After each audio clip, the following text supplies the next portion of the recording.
Shalom, praises to Yahweh, Hashem Yahushai, Hashem Harakakadash. God want us the apostles and elders, great Bill, son of all well. And Shalom to the brothers pushing this work to the four corners, man. Shalom. So I'm just going to go into a quick little lesson basically on expectation of chastisement, man. That's part and parcel of being in this truth. And really, it's from when you're on the planet Earth, it was ordained. From when Adam was kicked out, when he had to go and leave the garden, and what? You had to till the earth, man. You had to work, you had to strive, you had to basically deal with all the hardships that come out here. And what we're striving for is for that perfection, but that's something that's going to come at the end. So Hebrews 12:5 says, and ye have forgotten the exhortation which speaketh unto you as unto children. My son, despise not the chastening of the Lord, nor faint when thou art rebuked of him. For whom the Lord loveth, he chasteneth, and scourges every son whom he receiveth. Yeah. So if you're in a state where it's everything's smooth sailing, everything's clean, everything's popping off, then you gotta wonder, like, yo, how's the Lord basically testing you? How's he trying you? How's he building you up? Because that's really, it's the same with a parent to a child that's gonna go into it. It says, if ye endure chastening, the Most High dealeth with you as with sons. For what son is he whom the father chasteneth not? And that's real talk. Anytime a father has a son, he's basically going to be trying to build him up, trying to set him in a way to well be to his benefit. And then as with every child needs correction. Every child needs direction.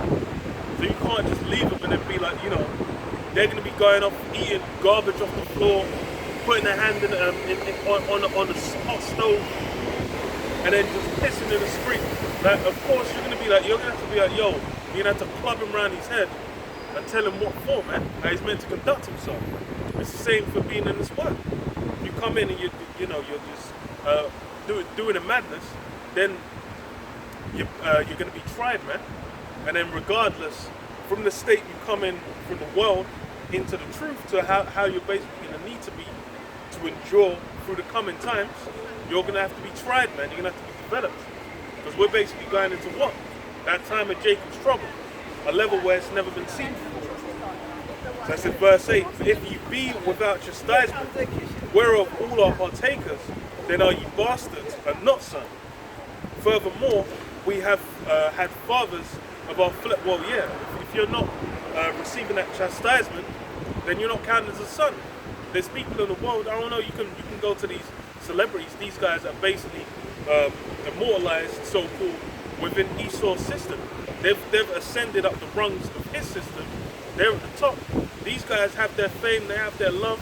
They're getting jacked up because they're within a system that's to their express detriment. But they're not getting chastised like the men of the Lord are. They're not being refined, man. They're basically having shit pop off, man. They'll be walking down the street and have people clamoring for them, women frying their knickers and bras at them, trying to get their dick, man. They're having a good time. It says, furthermore, we've had fathers of our flesh which corrected us, and we gave them reverence. Shall we not much rather be in subjection unto the Father of spirits and live? But they verily for a few days chasten us after their own pleasure, but he for our profit, that we might be partakers of his holiness. And that's the thing, we're being chastened for what? For our benefit, man, for our betterance. Because where we're going to be after, you go through some trials, some hardships, you might lose your job, you might come in some financial trouble, you might have someone mess with you at work, etc. When you've endured from you come to the end, you always develop, man. There'll always be lessons to gain from it. Your faith might have been strengthened. There's various things that go down to where see a benefit. What was it saying? Now no chastening for the present seemeth to be joyous. Oh. No chastening for the present seemeth to be joyous, but grievous. Nevertheless, afterward, it yieldeth the peaceable fruit of righteousness unto them, which are exercised thereby. Yeah, so you're basically getting the righteous reward at the end. That's what's at the end of the path where you've been corrected, man. You're being corrected so that, hey, you'll be able to make right choices when the time comes. There's people now you can be at legendary levels of ease and peace, man. You can in the current society receive super heroic levels of ease, man. You can if you've got enough money, you don't even have to leave the house, man. You can sit in the basement. You can get man delivering food to your house. You can hire a prostitute to come over and suck your nuts off, man. You can have a real good time, man. And it seems like immortal bliss. And then, hey, there's hardships coming to where hey, it may not even take that. You might have one thing to fuck up, then you're toast, man. So I read this, Sirach 2:1. My son, if thou come to serve the Lord, prepare thy soul for temptation. Set thy heart aright and constantly endure, and make not haste in the time of trouble. Yes, it's constantly endure. Because why? You have persistent, agony, it's tests, trials, hardships over time, which you need to endure through. You need to weather through so that you can come out the other side, man. Because what does it say? Cleave unto him and depart not away, that thou mayest be increased at thy last end. And that's the key thing. You're basically striving for what? That reward at the end. Because the end goal is what it said, like with your carnal father, they might do it, chastise you for their own pleasure, but this is, essentially being done by the Heavenly Father to your benefit. It says, whatsoever is brought upon thee, take cheerfully, and be patient when thou art changed to a lower state. For gold is tried in the fire, and acceptable men in the furnace of adversity. Believe in him, and he will help thee. Order thy way aright and trust in him. Yeah, you're basically being tried, man. You're being developed like that gold in the fire. That's why it's as far as for us in this chains of darkness, hey, we're basically we've fallen short spectacularly. We're basically striving so that we can receive that reward we're perfected in the heaven. Because as far as for now, none of us are worthy, man. We need mercy to be had, man. We basically need that covering, that cloak that Yahushua provides. So, 2 Timothy 2:3, thou therefore endure hardness as a good soldier of Yahushua. No man that warreth entangleth himself with the affairs of this life, that he may please him who hath chosen him to be a soldier. And if a man also strive for masteries, yet is he not crowned, except he strive lawfully. Yeah, that's essentially it. We have to endure, because we've been appointed as soldiers, man. We've essentially been appointed to play a role, man. We've been given a task, and that task requires us to endure to the end. The key thing is in this word is basically endurance, man. Alright, it's an endurance race. That the race is not given to the swift; it's making it to the end. And that's the thing. This is something where, the state you're in when you first came in, a year, 6 months, a year, 2 years down the line, if you're still in that same state, you're going to be unable to endure what's coming. You might come in and then certain things are working out a certain way. Life's working out. It might, you might have a good job. You might have a property, you might have kids. Down the line, it's all those things are then going to become shackles and trials, man. Trials and tribulations.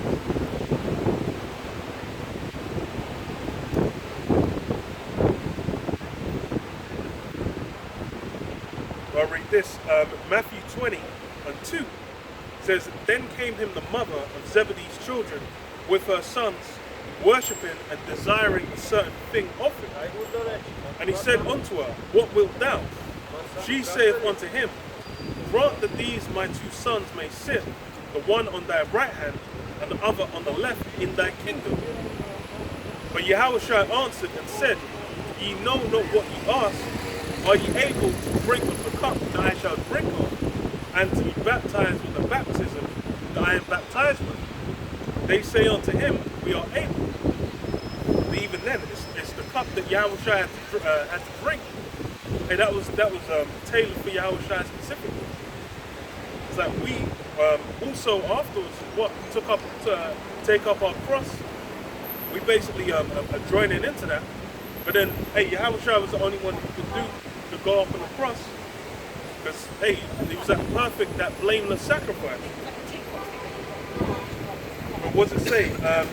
And he said unto them, well, they said we are able, but then they didn't fully understand it. And that's the thing with a lot of men that come into the truth. They don't have the full scope of what they're getting into. That's why you have those where they drop out and they fall out.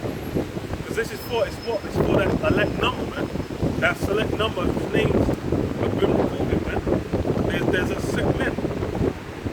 What does it say? And he saith unto them, ye shall drink indeed of my cup, and be baptized with the baptism that I am baptized with. But to sit on my right hand and on my left is not mine to give, but it shall be given to them for whom it is prepared by my Father. So even the reward, the portion of the reward you're going to get is set. And then what's tied to that reward is the portion of the trials that you get. So, hey, you thinking like, yo, you want to get the ultimate reward, you're not ready for the tribulations that comes with it. Really, you should be looking like, yo, endure through, man. Make it through the day, man. And then endure and grow, and you will receive what you receive.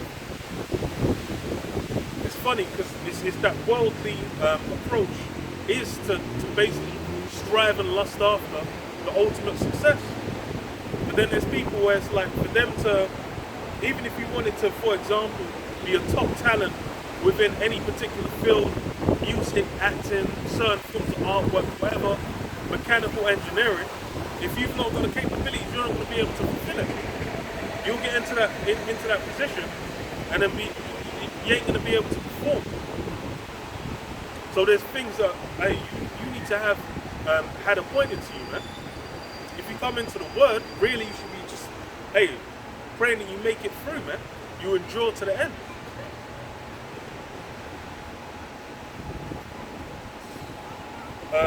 But he says what?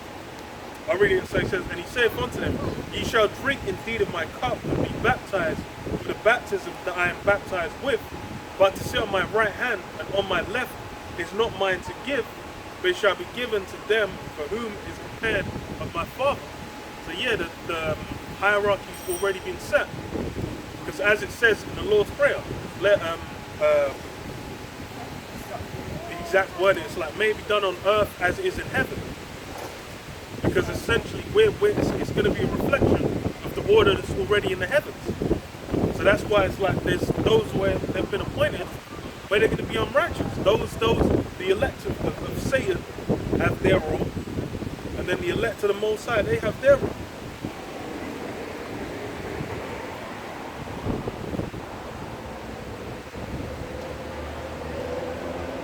So I'll finish on this.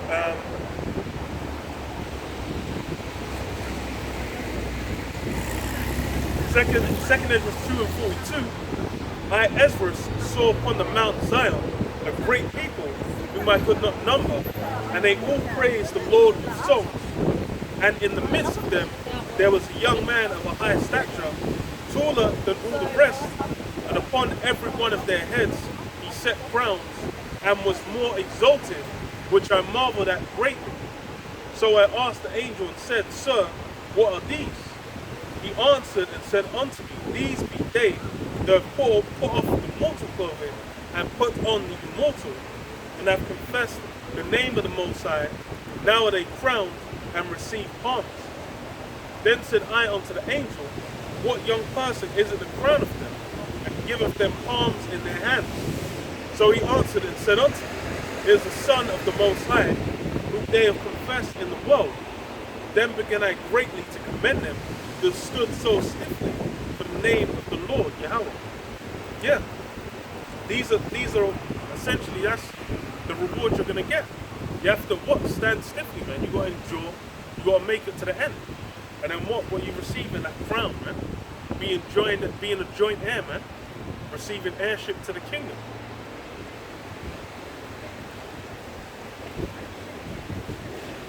That's what essentially you're striving for. And really, as long as you're counting among that number, you're going to be crowned. And that's where the focus should be, man, on the endurance, man, making it to the end. I'll finish. Says verse 48, then the angel said unto me, go thy way and tell my people what manner of things and how great wonders the Lord thy power thou hast seen. And yeah, it's going to be a wonder, man.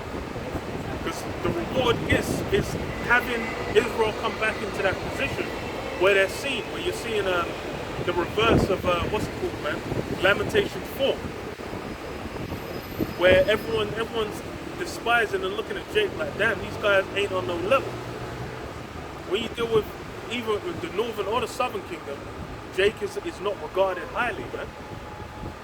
You might have the one or two few guys in and amongst Esau's system, but by and large, they're not even moving like a Jake, man. For you to get up in this system, you know, these guys be wearing a suit and tie, they'll be partaking within his system. They have to do criminal acts.